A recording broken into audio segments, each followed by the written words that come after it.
नमस्कार, मैं प्रेरणा और आप देख रहे हैं आर वॉइस न्यूज। चलिए एक नजर डालते हैं दिन भर की अहम खबरों पे।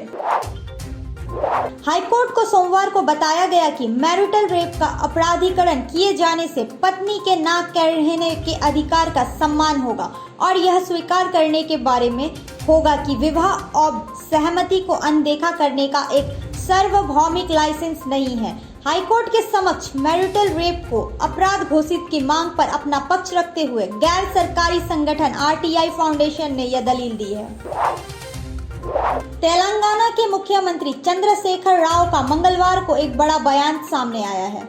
उन्होंने बताया कि भारत में संविधान को फिर से लिखने की जरूरत है। CM KCR इस संबंध में महाराष्ट्र के मुख्यमंत्री उद्धव ठाकरे से मुलाकात करने मुंबई जा रहे हैं। प्रधानमंत्री नरेंद्र मोदी बीजेपी कार्यकर्ताओं के साथ वर्चुअली संवाद कर रहे हैं। ये वर्चुअल मीट आत्मनिर्भर भारत कार्यक्रम के तहत आयोजित की जा रही है। अपने इस संवाद के जरिए प्रधानमंत्री लोगों को बजट और आत्मनिर्भर भारत पर विस्तार से चर्चा कर रहे हैं। CBI ने पश्चिम बंगाल में विधानसभा चुनाव के नतीजे आने के बाद हुई हिंसा, अब शीतलकुची और नलहाटी में हुई हिंसा के मामले में फरार आरोपियों पर 50-50 हजार रुपए के इनाम का ऐलान किए हैं। मुख्यमंत्री ममता बनर्जी ने आगामी 3 फरवरी से 8वीं से 12वीं कक्षा तक के छात्र छात्राओं के लिए स्कूल खोलने की घोषणा करने के बाद अब तैयारियां शुरू हो गई है। उत्तर भारत से लेकर दक्षिण राज्यों तक ठंड के साथ कोहरे का अटैक भी जारी है। फरवरी महीने की शुरुआत में शीतलहर से तो मामूली राहत मिलती दिखाई दे रही है, लेकिन ठंड से अभी निजात नहीं मिलेगी। मौसम विभाग के मुताबिक उत्तर भारत के कई राज्यों में बारिश होने की आशंका है।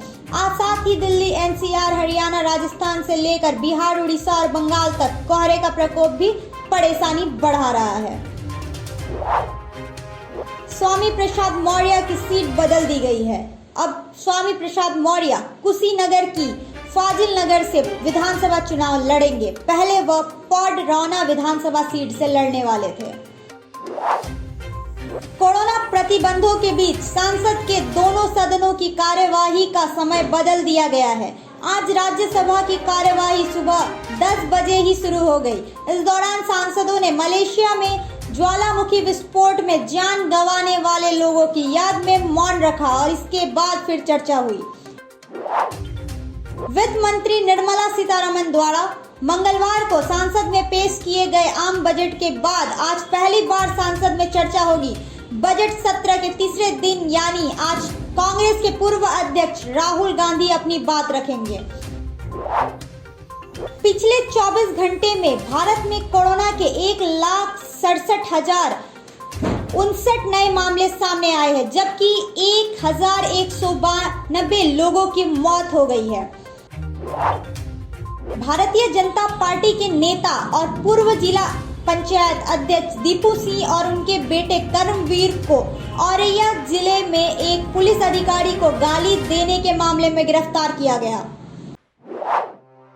बजट पेश करने के बाद वित्त मंत्री निर्मला सीतारमण के यूपी टाइप बयान पर सियासत तेज हो गई है।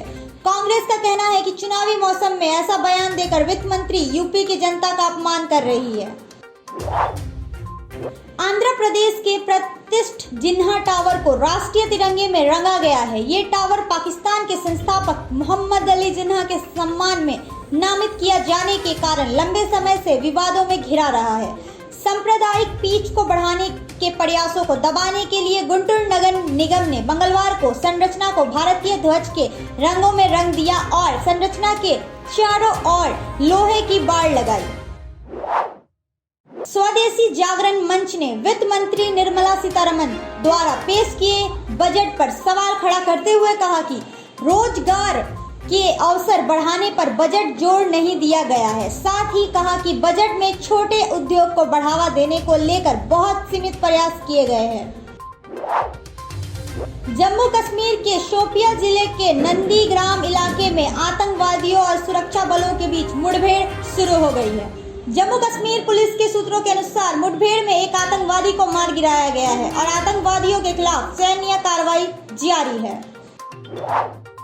उत्तर प्रदेश विधानसभा चुनाव के लिए बीजेपी ने लखनऊ की सरोजनी नगर सीट से प्रवर्तन निदेशालय के पूर्व संयुक्त निदेशक राजेश्वर सिंह को चुनाव मैदान में उतारा है। नाम की घोषणा होने के बाद राजेश्वर सिंह ने कहा कि वे शासन में सुधार करना चाहेंगे और माफियाओं के खिलाफ कार्रवाई को जारी रखेंगे।